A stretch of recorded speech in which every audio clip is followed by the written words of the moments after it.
Questa mattina controlli al Silos di Trieste, dove da qualche mese circa 150 migranti hanno trovato rifugio vivendo in condizioni igieniche precarie. La questura aveva disposto una verifica delle posizioni amministrative delle persone accampate, impegnati oltre agli uomini e alle donne della Polizia di Stato, anche l'Arma dei Carabinieri, la Guardia di Finanza e la Polizia locale. Non si è trattato dunque di uno sgombero, ha specificato la questura, ma di una verifica delle posizioni degli stranieri eseguite in relazione a prossimi trasferimenti verso altre province e regioni. Tra i migranti c'era chi aveva già presentato richiesta di asilo o aveva l'appuntamento per consegnarla e chi era già in possesso di permesso di soggiorno. Qualche decina di persone non aveva documenti identificativi ed è quindi stata accompagnata in questura. Migranti dunque in primo piano, se ne parla a livello politico, ma non solo. Siamo collegati con Raffaele Padrone, che è dirigente sindacale dell'FSP Polizia di Stato. Dunque Padrone, qual è la vostra posizione su un tema che riguarda non solo gli arrivi dal sud Italia, ma come ben sappiamo anche la rotta balcanica? Un saluto Padrone.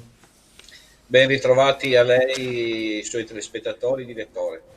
Purtroppo è una situazione veramente grave, non è una situazione del momento, purtroppo è una situazione che va avanti da anni e siamo, credo, arrivati all'apice della situazione, perché stiamo veramente superando le nostre possibilità. Le nostre possibilità, partendo senza dire nulla su quello che è la rotta balcanica, ma un aumento del 161% delle entrate dalla rotta balcanica ha diversi significati. Il primo intervento, che secondo l'FSP Polizia di Stato sarebbe da fare, è quella di avere degli accordi nuovamente con la Slovenia, che rifiuta le persone che noi controlliamo e rispediamo indietro.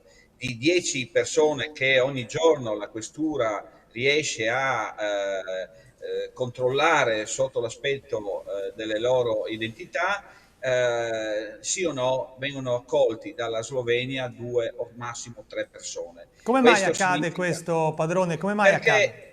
perché innanzitutto bisognerebbe riaprire Schengen e quindi maggiori controlli alla frontiera. Non è che aprendo Schengen noi risolviamo il problema degli ingressi clandestini. Noi risolviamo però un problema fondamentale, quello dei maggiori controlli, perché Croazia e Slovenia, la Croazia ha riaperto questi controlli, quindi è venuta meno quello che era Schengen. La Slovenia no, e rifiutano queste persone che devono essere rimpatriate. Allora capisce bene che se noi continuiamo a avere 40-50 persone al giorno e i colleghi non ne danno la possibilità di fare un massimo di controllo, perché il personale è ridotto all'osso. È difficile.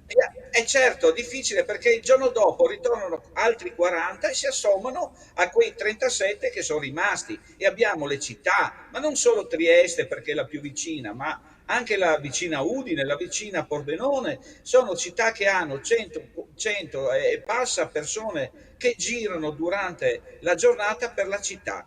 Questo è il degrado, a voler il degrado della città. Sotto questo aspetto della rotta balcanica, che viene sottovalutata, diventa veramente un significato avere per il nostro Sì, dipartimento, per il nostro ministero, a essere miope, essere sordo sulle grida che noi chiaro, lanciamo dalle chiaro. televisioni e dalle scritte. Una cosa importante, anche a Lampedusa abbiamo avuto praticamente anche 12.000 persone in un giorno all'interno di questi hotspot. Ecco, 12.000 persone. Sapete quante persone, intendo dire quanti uomini delle forze dell'ordine ci sono H24? 100 persone. Questo vuol dire che ogni turno è composto da solo 20 uomini con 12.000 immigrati.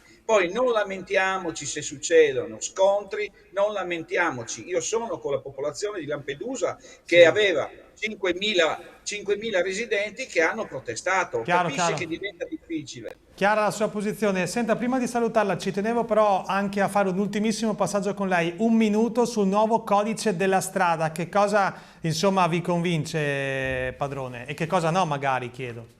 Ma è il codice che è stato approvato dal Consiglio dei Ministri, dovrà entrare in vigore, ma l'avevamo parlato proprio da questi teleschermi, avvisando il Sì, pubblico da parte mia che ci sarebbe stato questo controllo. È un controllo perché si punisce finalmente le persone al cellulare, alla distrazione dovuta chiaramente al cellulare, ma che si mettono alla guida sotto l'effetto di droghe e soprattutto sotto l'effetto dell'alcol. Quindi lei capisce che si vuole punire la distrazione.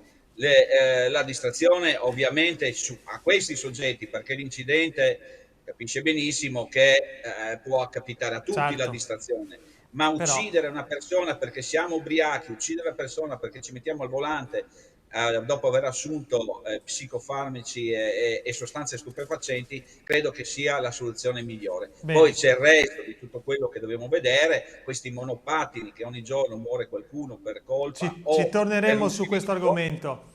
ed è il monopattino chiaramente dovrà essere chi ce l'ha, casco, assicurazione e targa. Ci torneremo su Questo questo argomento. Grazie, questa è la posizione di Raffaele nulla, Padrone. nulla devono temere gli automobilisti che si comportano correttamente tutti i Chiaro. giorni. Grazie Raffaele Grazie Padrone a per voi. essere stato con noi. Continuiamo il telegiornale, prezzi dei cereali in caduta libera e c'è preoccupazione anche sul fronte degli agricoltori veneziani e delle portoghesi in particolare.